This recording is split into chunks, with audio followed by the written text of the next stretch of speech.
नमस्कार दोस्तों, मैं सुधांशु साहू एक बार फिर से आपका स्वागत करता हूं सार्थक अकेडमी के चैनल में। आज आइए हम बात करते हैं ब्लड की। जैसा कि मैंने आपको डेमो क्लास दे चुका हूं, आइए देखते हैं ब्लड क्या होता है। ठीक है, देखिए ये यहाँ से मैं जितना भी पढ़ाऊँगा कंपटीशन लेवल या किसी भी चीज़ की तैयारी कर रहे होंगे, यहाँ से क्वेश्चन आपके बाहर नहीं जाएगा। ठीक है, आइए देखते हैं ब्लड। ये जब कभी भी आपको चोट लगती है तो आपके शरीर से एक लाल कलर का, कैसा लाल कलर का तरल पदार्थ निकलता है। क्या निकलता है? एक तरल पदार्थ निकलता है जिसे आप रक्त कहते हो, या हमारी गांव की लैंग्वेज में कहा जाता है खून कहा जाता है। क्या कहा जाता है? खून कहा जाता है। वास्तव में ये ब्लड है क्या? वास्तव में यह ब्लड है क्या? तो आज के इस लेक्चर में हम टोटली इसी के ब्लड, उसके कंपोनेंट्स एंड फंक्शंस के बारे में पढ़ेंगे। ठीक है, आइए मैं आपका समय बर्बाद न करते हुए सीधे पॉइंट पे आता हूँ। देखिए यहाँ पे हमने लिखा हुआ है ब्लड। क्या लिखा हुआ है? ब्लड, जिसको रक्त भी कहा जाता है। देखिए ब्लड जो होता है ये एक बॉडी फ्लूइड है। क्या है ये? बॉडी फ्लूइड, या ये एक लिक्विफाइड कनेक्टिव टिश्यू है। लिक्विड कनेक्टिव टिश्यू, जिसको हिंदी में तरल संयोजी ऊतक कहा जाता है। क्या कहा जाता है? तरल संयोजी ऊतक कहा जाता है। क्या कहा जाता है? तरल संयोजी ऊतक कहा जाता है। देखिए ये जो ब्लड होता है इसको बॉडी फ्लूइड के नाम से जाना जाता है। क्यों? क्योंकि आपके होल बॉडी में जहाँ भी आपको कहीं से चोट निकलती है एक तरल हल्का लाल कलर का पदार्थ निकलता है, तो उसी को हम लोग ब्लड के नाम से जानते हैं।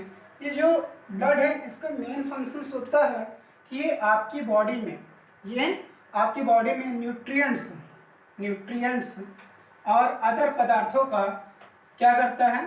संवहन करता है। क्या करता है? संवहन करता है। मतलब कि आपके पोषक पदार्थों के, किसका? पोषक पदार्थों का प्लस CO2 और O2 का, किसका? CO2 और O2 का भी संवहन करता है। देखिए आइए हम बात करते हैं कंपोनेंट्स ऑफ ब्लड। किसकी बात करते हैं? Components of blood.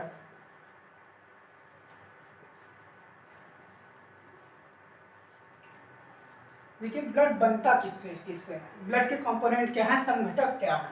क्या कहा जाता है? संघटक। रक्त के संघटक मेनली दो कंपोनेंट्स होते हैं। कितने कंपोनेंट्स होते हैं? दो कंपोनेंट्स होते हैं। एक होता है आपका प्लाज्मा और दूसरा होता है ब्लड सेल्स। क्या होती हैं? Blood cells. क्या होती हैं? Blood cells. देखिए ये जो प्लाज्मा होता है आपका, ये होल ब्लड का लगभग 55 से 60% भाग बनाता है। कितना? लगभग 55 से 60% भाग आपके ब्लड का कौन बनाता है? प्लाज्मा बनाता है। और ये जो ब्लड सेल्स होती हैं ये लगभग 45 से 50%, 40 से 45% भाग, कितना? 40 से 45% भाग ये बनाती है। ठीक है, देखिए ये जो प्लाज्मा है ये लिक्विड होता है। कैसा होता है? लिक्विड होता है। जबकि जो आपकी ब्लड सेल्स होती हैं ये सॉलिड होती हैं। क्या होती हैं? ये सॉलिड होती हैं।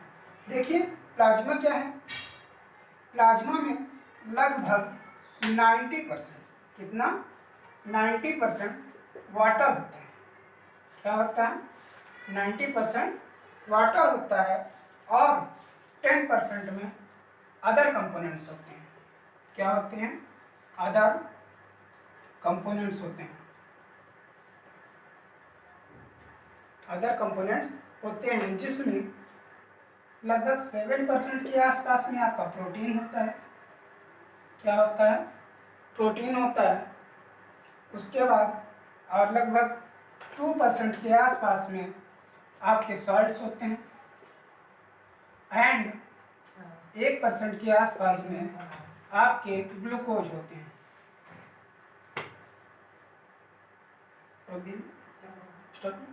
चलते रहिए, एडिट हो जाएगा। हाँ अब लिखो तो नीचे मत लिखिएगा, लेकिन चला जाएगा। पूरा आप पूरा मिटा दीजिए ना।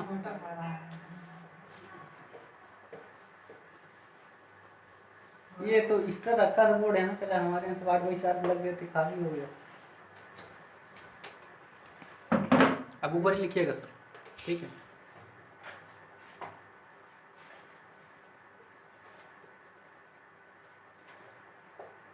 जब भी हम कंपोनेंट्स की बात करेंगे तो आइए हम पहले देखते हैं इसका जो मेन पार्ट्स है वो है प्लाज्मा। क्या है? प्लाज्मा। क्या होता है? प्लाज्मा। ठीक है। ये प्लाज्मा क्या है? ये एक हल्के पीले रंग का, कैसा?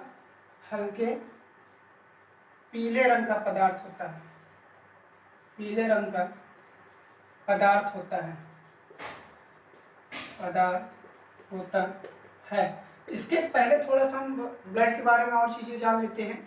जैसे कि देखिए ये जो ब्लड है इसका पीएच मान, पीएच वैल्यू जो होती है वो होती है 7.4। कितनी होती है? 7.4 अकॉर्डिंग टू पीएच वैल्यू। अब ये जो ब्लड होगा ये कैसा होगा? ये इसका जो कैरेक्टर है, कैरेक्टर कैसा है ब्लड का? बेसिक कैरेक्टर का है। कैसा है? बेसिक कैरेक्टर, यानी क्षारीय प्रकृति का, क्षारीय प्रकृति का होता है। ठीक है। तो मतलब ब्लड क्या है? ब्लड एक तरल संयोजी ऊतक होता है जो कि क्षारीय प्रकृति का होता है, जिसका पीएच मान 7.4 होता है। और ये आपके बॉडी में CO2, O2 और अदर्स जो भी आपके न्यूट्रिएंट्स होते हैं उनको कंडेंसन का, उनका कंडक्ट करने या उनको संवहन करने का कार्य करता है। और ये देखिए जो कंपोनेंट्स की जब बात की जाए तो ब्लड के जो मेनली कंपोनेंट्स होते हैं वो दो होते हैं। एक होता है आपका प्लाज्मा और दूसरा होता है ब्लड सेल्स। प्लाज्मा क्या है? प्लाज्मा एक हल्के पीले रंग का पदार्थ होता है। क्या होता है? एक हल्के पीले रंग का पदार्थ होता है जो कि आपके ब्लड का, प्लाज्मा आपके ब्लड का लगभग 50 से 55% भाग बनाता है। कितना? 50 से 55% भाग बनाता है होल ब्लड का। ये पूरे रक्त का कितना होता है? 50 से 55% भाग बनाता है। और चीज़ें यहाँ जान लेते हैं। यहाँ से जैसे हम बात करते हैं, देखिए एक औसतन एवरेज में लिया जाए तो एक मनुष्य में लगभग 5 से 6 लीटर ब्लड पाया जाता है। कितना? 5 से 6 लीटर ब्लड पाया जाता है मनुष्य में। जबकि अगर स्त्रियों की बात की जाए तो उनमें आधा लीटर, पुरुषों की अपेक्षा मेल्स में, अगर हम मेल्स की बात करें तो मेल्स और फीमेल्स की अगर हम बात किया जाए, इनके बीच तुलना की जाए तो फीमेल्स में आधा लीटर ब्लड कम होता है। कितना? हाफ लीटर मेल्स की अपेक्षा फीमेल्स में ब्लड कम पाया जाता है। और जो कि शरीर का लगभग 7 से 8% भार के होता है। मतलब आपकी बॉडी में जो ब्लड होगा वो कितना होगा? आपके शरीर के भार का 7 से 8% होगा। कितना? शरीर के भार का 7 से 8% भाग कौन बनाता है? आपका ब्लड बनाता है। यहाँ देखिए ये जो प्लाज्मा होता है ये भी कुछ कंपोनेंट से मिलके बना होता है। प्लाज्मा में अबाउट 90% जल होता है। कितना? 90% क्या होता है? वाटर होता है। और 10% में अन्य चीज़ें। अन्य में क्या होगा?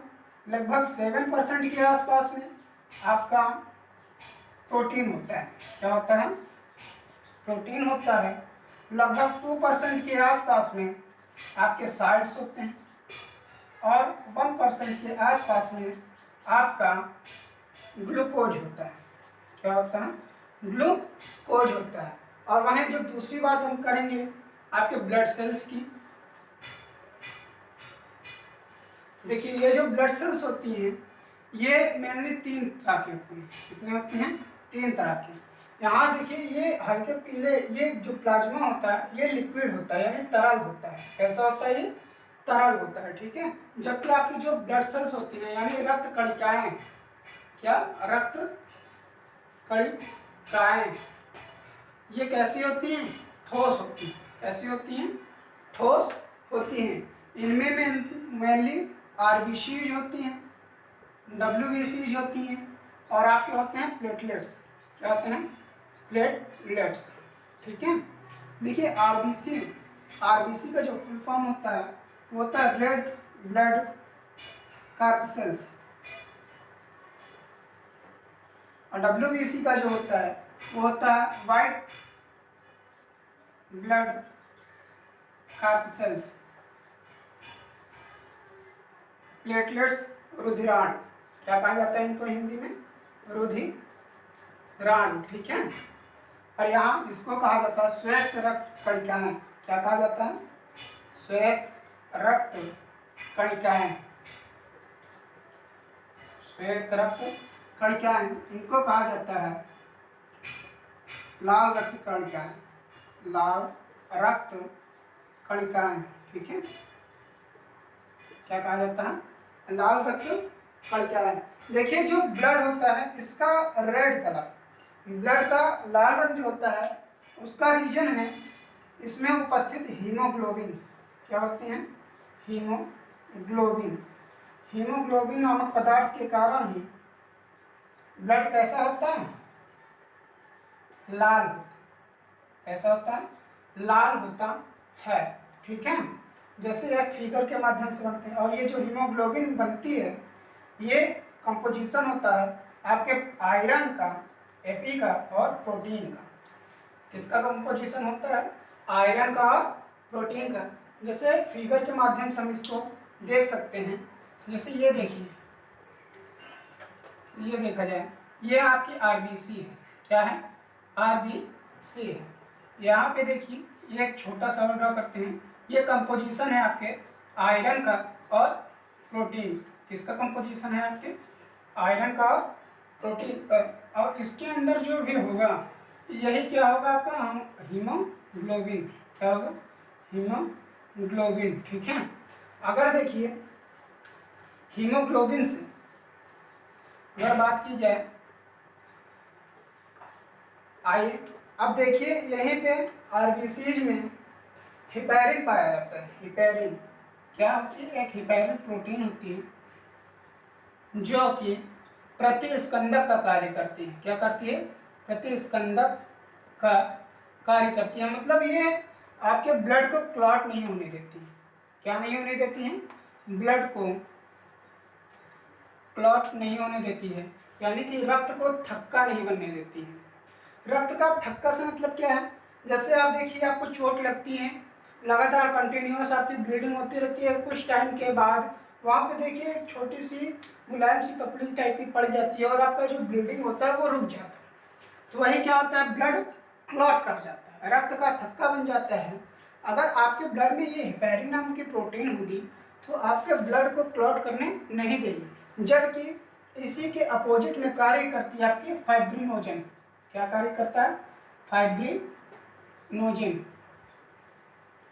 यह भी एक प्रोटीन है जो कि आपके ब्लड को क्लॉट करने में सहायता प्रदान करती है। ब्लड को क्या करती हैं? क्लॉट करने में सहायता प्रदान करती हैं। ठीक है। ब्लड को क्लॉट करने में सहायता प्रदान करती हैं। अगर आपके आरबीसी से फाइब्रिनोजन प्रोटीन को निकाल दिया जाए, अगर आपके आरबीसी से अगर फाइब्रिनोजन प्रोटीन को निकाल दिया जाए तो सीरम नाम का एक पदार्थ बनता है। क्या बनता है? सीरम नाम का एक पदार्थ बनता है जो कि आपके स्किन के निर्माण में सहायक होता है। किसमें सहायक होता है? आपके स्किन, यानी ये जो त्वचा है, क्या है? इस त्वचा के निर्माण में कौन सहायक होता है? आपका सीरम सहायक होता है। ठीक है। आइए आगे और बात करते हैं। थैंक्स। अब इसके आगे हम नेक्स्ट वीडियो में मिलेंगे। ठीक है। Okay, thank you.